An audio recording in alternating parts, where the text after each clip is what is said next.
ये वीडियो किसी भी किस्म के पर्सन के खिलाफ या उसकी हमायत में नहीं बनाई जा रही। वो कहते हैं ना कि है सबूत तेरे खिलाफ भी मगर सोचता हूँ तेरी हमायत में। ऐसी कोई बात नहीं। इस वीडियो में जस्ट मैं अपना ओपिनियन आप लोगों से शेयर कर रहा हूँ। अगर पसंद आए तो लाइक ज़रूर करिएगा और अगर ना पसंद आए तो इग्नोर कर दीजिए। शुक्रिया।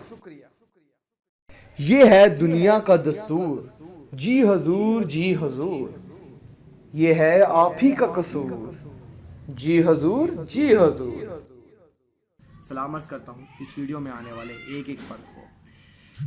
इस वीडियो पे मैं जो आपसे लॉजिक शेयर करूँ वो जेन्युइनली करेक्ट हो, ठीक है। अगर आप इससे एग्री करते हो तो मुझे प्लीज़ बताइएगा कमेंट बॉक्स पे। अगर फिर भी डिसएग्री करते हो तो इट्स ओके, ठीक है, इग्नोर कर दीजिएगा। मैं किसी एक बंदे के लिए वीडियो नहीं बना रहा, किसी एक बंदे की हमायत में वीडियो नहीं बना रहा। वीडियो का मैं बाकायदा आगाज़ करता हूँ। एक वाइफ है, ठीक है।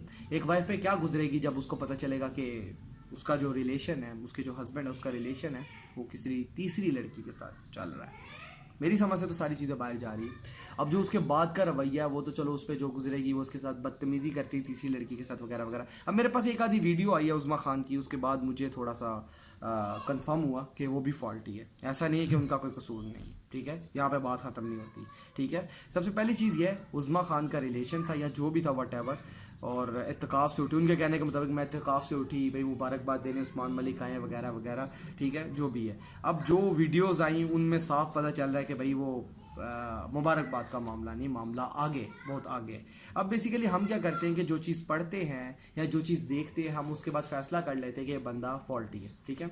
अब जो वायरल वीडियो करता है, जो बंदा वीडियो बनाता है, वो सिर्फ एक ही बंदे को टारगेट करता है, ठीक है, जिसके अगेंस्ट वो होता है, जो उसको काम मिला होता है। सपोज उसको काम मिला है कि मेरे अगेंस्ट वीडियो बनानी है, मैं और एक और बंदा लड़ रहे हैं, तो उसने मुझे टारगेट करना है। जो मैंने गालियाँ दी, जो मेरी बुरी बातें, वो शो करवा देगा, ठीक है। जो दूसरा बंदा है वो भी मेरे साथ उसी तरह लड़ रहा है, लेकिन उन चीज़ों को वो इग्नोर करेगा या डिलीट कर देगा बीच में से। अब जो देखने वाला है वो यही कहेगा, यार ये कितना बुरा इंसान है, ये फॉल्टी है वगैरह वगैरह। तो इसलिए शायर कहते हैं ऐसे वक्तों में कि जो देखता हूँ वही कह देने का आदी हूँ। देखो यारों, मैं अपने शहर का बहुत बड़ा फसादी हूँ। इन शॉर्ट ये कि उज़्मा खान भी फॉल्टी है, ठीक है। अगर फॉर एग्जांपल देखो यार, आपकी फैमिली के साथ बदतमीज़ी की गई, आपके साथ बदतमीज़ी की गई, ये मामला रफा दफा हो सकता है। जिन लोगों ने बदतमीज़ी की वो आपसे बाबत माफ़ी मांग ले और यहाँ पे मामला आपका सॉल्व हो जाता है। आप इस मामले से ऑलमोस्ट बाहर हो जाती है। उसकी रीज़न ये है कि आपके साथ यही चीज़ हुई है। आपको इस चीज़ का ख्याल रखना चाहिए कि एक बंदा आगे शादीशुदा है, आप उसके साथ रिलेशनशिप या फ्रेंडशिप जो भी है वट वो कैसे कर सकती है।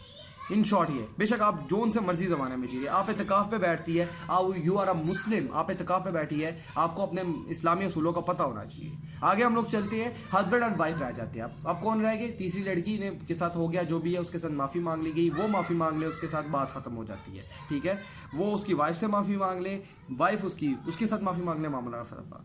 अब हस्बैंड एंड वाइफ रह जाते हैं, ठीक है। अब ये इनका आपस का मामला हो गया है। इन पे डिपेंड करते हैं कि ये किस तरह इसको डेट सॉल्व करते हैं, लड़ते हैं, जो मर्जी करते हैं, वो अब उनका प्राइवेट मामला हो गया है। यार हस्बैंड एंड वाइफ का रिलेशन है, ये बातें जो होती है ये प्राइवेट रहने वाली है। यार आप लोग एक दूसरे की इज्जतें क्यों नीलाम कर रहे हो? मेरी समझ से सारी चीज़ें बाहर जा रही है, ठीक है ना। एक दूसरे को अप्स एंड डाउन क्यों कर रहे हो? एक दूसरे की वीडियोस क्यों वायरल कर रहे हो? वो कहती है कि मैं एफआईआर अगेंस्ट दर्ज करवाऊंगी। जब एफआईआर खुलेगी तो आप भी उसमें फॉल्टी करार पाएंगे। ऐसा नहीं है कि उन पे ही सारी बातें आएंगी। उन्होंने आपके साथ बदतमीजी की, उसकी बाबत उनको माफ़ी मांगनी चाहिए। जो आप कर रही हैं, आपने क्राइम का आगाज़ किया, उसकी वाइफ ने क्राइम का आगाज़ नहीं किया। ये चीज़ है कि भाई आपने क्राइम का आगाज़ किया है, आपने एक ऐसे बंदे के साथ रिलेशन रखा हुआ है जो शादीशुदा है। अब जब उसकी वाइफ को पता चलेगा तो वो हर किस्म की कार्रवाई करने की हकदार है। इन शॉर्ट यही तो ये चीज़ सोचने वाली है। कोई एक बंदा कसूरवार नहीं होता, सारे कसूरवार होते हैं। हम सिर्फ एक बंदे को कसूरवार करते हैं, ठीक है ना। कुछ लोग उज़्मा खान की हमायत में बोल रहे हैं, कुछ लोग उसकी वाइफ की हमायत में बोल रहे हैं, उस्मान मलिक की वगैरह वगैरह। मैं किसी की हमायत में है सबूत तेरे खिलाफ भी पर सोचता हूँ तेरी हमायत में, जॉन एली साहब का शेर है। इस पे मैं अपनी बात ख़त्म करता हूँ और इख्तिताम पजीर होती है मेरी गुफ्तगू। वीडियो पसंद आए तो ज़्यादा से ज़्यादा लाइक कीजिएगा, कमेंट कीजिएगा। अगर किसी को भी कोई इख्तलाफ हो तो यार इग्नोर कीजिएगा। ये मैं अपनी लॉजिक्स आप लोगों से शेयर कर रहा हूँ, एक्सप्रेस कर रहा हूँ। अगर आपके नज़दीक इससे बेहतर कोई दलील हो तो नीचे कॉमेंट बॉक्स में ज़रूर शेयर कीजिएगा मुझसे, लेकिन तमीज़ के दायरों को मद्देनज़र रखते हुए। इन लास्ट में ये कहूँगा, thanks for watching and keep watching, bye bye.